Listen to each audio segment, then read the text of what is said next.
Hello everyone, I am Erin and welcome to my YouTube channel, and today I want to talk about my acting journey. Ooh.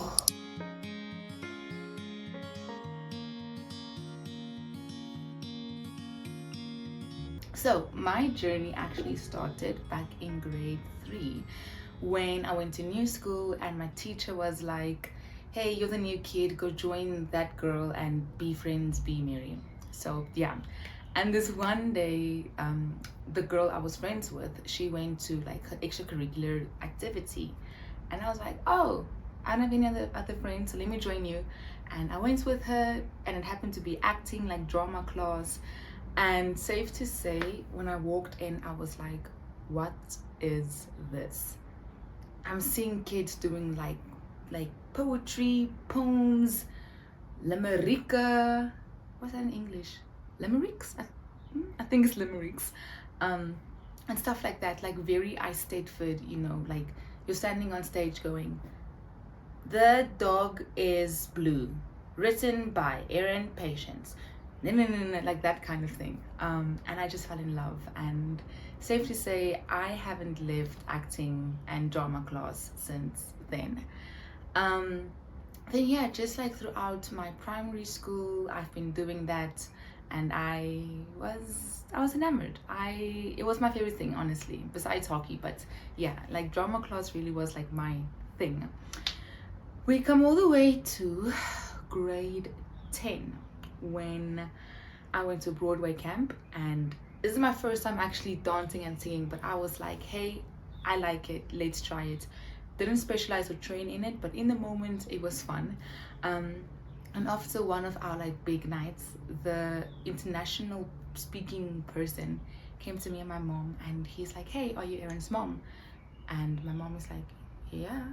And then he was like he started to cry, and then he said, this is something Erin is meant to do. She's made for this. And I remember looking at him thinking, what the heck is happening? Because up until then I never really had the idea that, being a storyteller, being a performer can actually do something like that, can actually bring someone into, I kind of want to say, into their emotions. So it really was eye-opening to me to think that, wow, there really is power in storytelling and performing and playing and creating a reality that doesn't exist. Yeah, so it was a very not life-changing, but like pivotal moment for me when I was like, okay, Lord, I really want to do this, I really want to try, I really want to give it a shot. And yeah, so then that was 2018. No, that's 2019. And then fast forward, my parents go on their like international couple gala, like not Galloway, what do you call it, like galloping, yay, have fun. And I'm at home and I'm like, okay, Lord, I'm gonna do this. So I'm emailing agencies left, right, and center, and I'm like, hi, I am Erin Patience. I am 15 years old, and I would like to be I would like to be signed with your agency. I didn't have any recollection of like actually knowing how to approach agencies, but hey man, the boldness was there, the eagerness was there, and the drive was there. I didn't get any word back from like big agencies, but it's okay, because then around, I think near the end of July, I got an email for this international what's it called, like it's like international talent convention thing happening in LA. And at first I'm like, this is kind of a scam. So I sent everything to my parents. They're still overseas, and they're like, Erin, just make sure it's not a scam, it's not some weird sketchy thing. And I sent an email back, I confirm it's not a scam. And then on the 11th of July 2019, me and my parents, we went to the casting cafe in Rosebank, did my audition, initially just for acting and singing, because I'm like, hey, not the best singer, but let's just try. I get to my audition and I'm like, Lord, if this is something you want for me, and if I pass this audition, then I'll go into this career, I'll be a storyteller, and if I don't get this audition, then help me to love something else. And then they're like, hey, do you dance and do you model? I was like, you know what, from now on I do. And funnily enough, the day before I was so nervous, so I kept on doing this dance that I saw Blackpink do a cover of, and I'm like, Lord, thank you so much that my nervous turned into service and I can actually do this dance I've been doing more so to cope with like the stress of the audition. So I do the dance, it goes great. And now it's the whole modeling thing. Up until then, the only reference I had about modeling was Tartars and Tiaras. So I walked and I was like,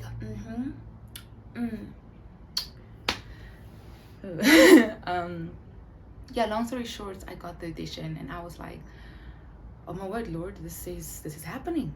I am doing this career. I don't know where I'm going, but I trust you in this. And prepping for that entire convention, going to LA in that very December of 2019, I came back and I was like, okay, I don't know what's next, but let's go. So then I auditioned for AMDA. I believe it means the American Music and Drama Academy, but for the campus based in LA. Did my audition. We had to do one modern monologue and then one classic monologue. I did it. I'm like, it's kind of nerve-wracking because this is like a pretty big deal. Yeah, I get the email that I got I got through the audition and also got a scholarship. And my plan was to major in the fine performing arts in the LA campus. But even with my scholarship, it wasn't enough. Like my tuition would still be too much, and it literally would be like, okay, tuition would be too much, but you know, traveling costs, living costs, and everything, like just getting there, it's a lot of money. Yeah, and I remember being like, Lord, why would you do this if I can't go? Like, what do you mean? Yeah, so I think tip 1 is hard posture and being okay with rejection. Well, not being okay, but like, you know, dealing rejection well. Because I feel like when your hard posture is in the right place, like you want to be a storyteller, or like, you know, why you want to be in the entertainment industry, because it's not all sunshine and roses, you know. You meet very interesting people. You are faced with very interesting choices, but having your hard posture in the right place really helps you to navigate, okay, what is right from wrong? Where do I see my career going? Do I want to follow a certain path?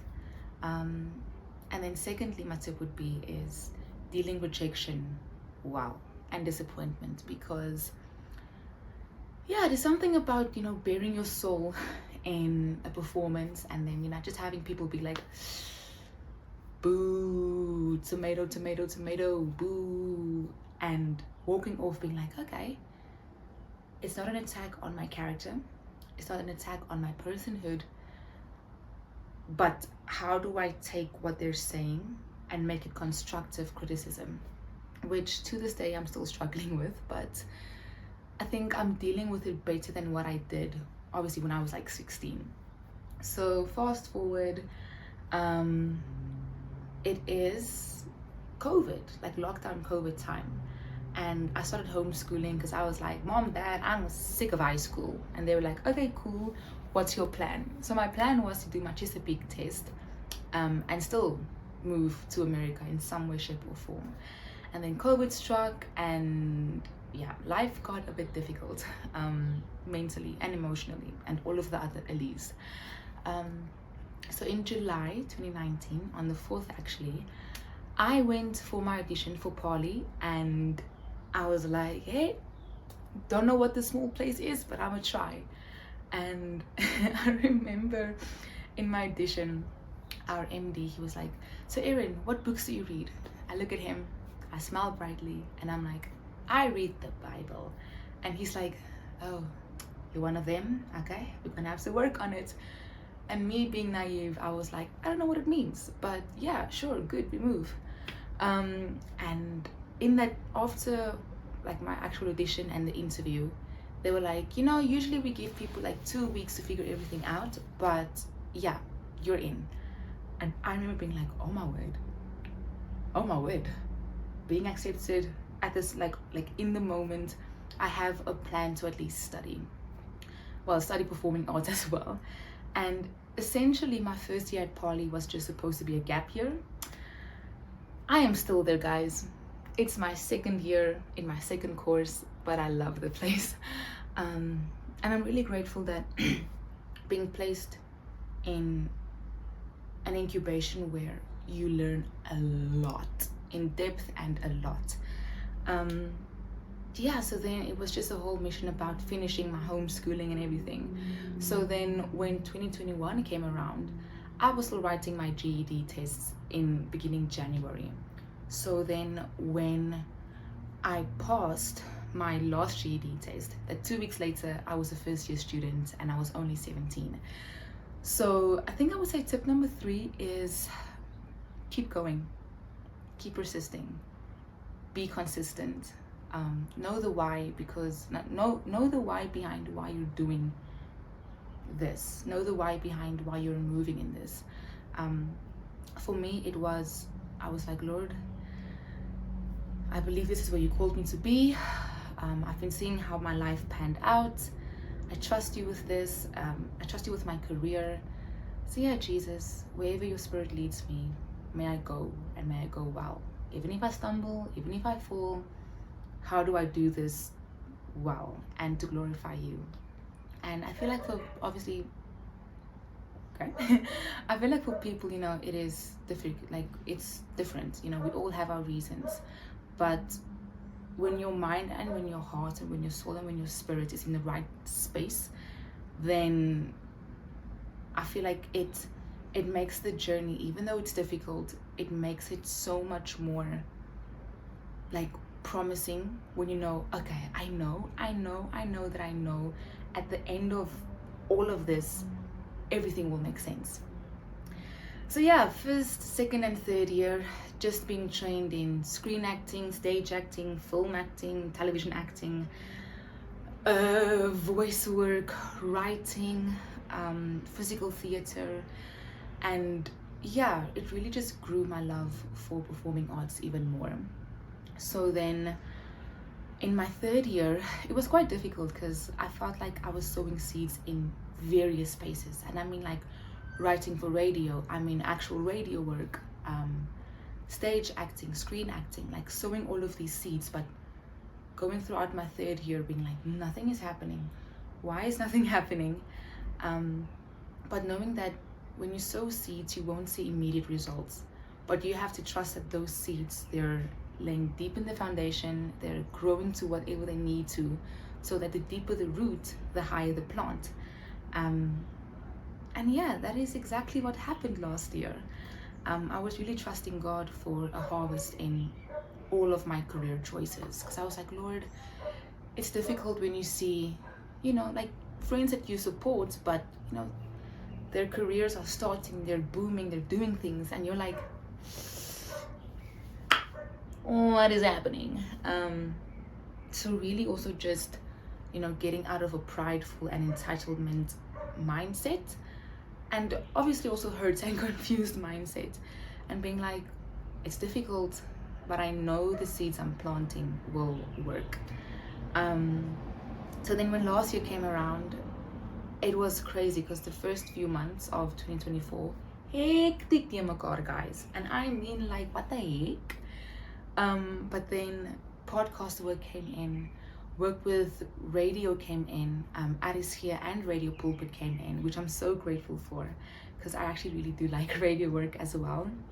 And then I auditioned for the show that I'm on now, and then a few months later, getting the call from my agents being like, yeah, so you didn't get the role. And I'm like, ouch, cool, ouch, cool. But then he was like, but you got a bigger role that's a lot more promising. And I was like, Lord, oh my word, it's happening. Yeah, so just also doing the show that I'm on right now already taught me a lot about why I had to go through the constant pruning and learning and assessing and navigating not only me as a person but me as an artist, which I'm very grateful for, because it's challenging but in a very good way. Writing for radio as well, and also being able to use my creativity to serve in church. So yeah, I think that's also something, if I can give a tip in, is knowing how to steward your creativity. Because in my case, I was like, Lord, I really need to lean in. I need to lean in to you. I need to know that my creativity isn't something that comes from me and me alone. It's supposed to bless people. It's supposed to, give life in various ways to people. But I can't do it if I do it out of my own strength. Yeah. And then some practical tips when it comes to acting, what I've learned. Granted, I am now technically in my second year of, being a professional actress. But some things that I've learned, like practical, is learning what your process is as an artist, from the moment you either get the script or from the moment you get your concept, what are your steps to actually making it a reality? Knowing your process and following it through, because having an idea isn't the same as having a product. You need to actually get through those steps. Secondly is knowing your identity. I think that's something a lot of people talk about, but when you know who you are, what you stand for, your values, your morals, it makes navigating through difficulties and through victories a lot more easier, for lack of better words. Always be teachable, especially when you're doing courses or learning from older artists, or always be willing to learn. Know your lines. This is for like actor wise, but know your lines, know the in-betweens, know the subtext, know what's happening in the scene. Always talk with your scene partner. Hey, where's your mind in the scene? You don't have to dissect everything, but just be prepped, because in my case, director can come and they're like, we're taking this scene and we're turning it on its head, and how do you adapt to it? And then keeping your CV and your headshots and your show reels and your voice reels, keeping them all updated. Even if you don't have any professional work to show, just make a show reel, shoot a monologue, shoot a quick scene with an old classmate or a friend. Just continuously staying creative, and not to let your love for your creativity dim. I think that's a big thing, to constantly fan that drive and that passion for what you're doing. What else? I think things like your IMDb and your social networks and social platforms, like those things come into play as you go, which is something that I'm learning now. Is like, network well, but don't look at people like, hey, I'm going to use you. Oh, sorry. But those were just some practical things that I've learned in my past 2 years, and also like my journey in acting. So if you guys have any questions, please feel free to let me know in the comment section. I'll try to get to it. Maybe if there are a lot of questions either in my DMs or the comment section, then who knows, I might make another video. Okay, thank you so much everyone, and I'll see you guys in the next one. Bye guys. Mwah.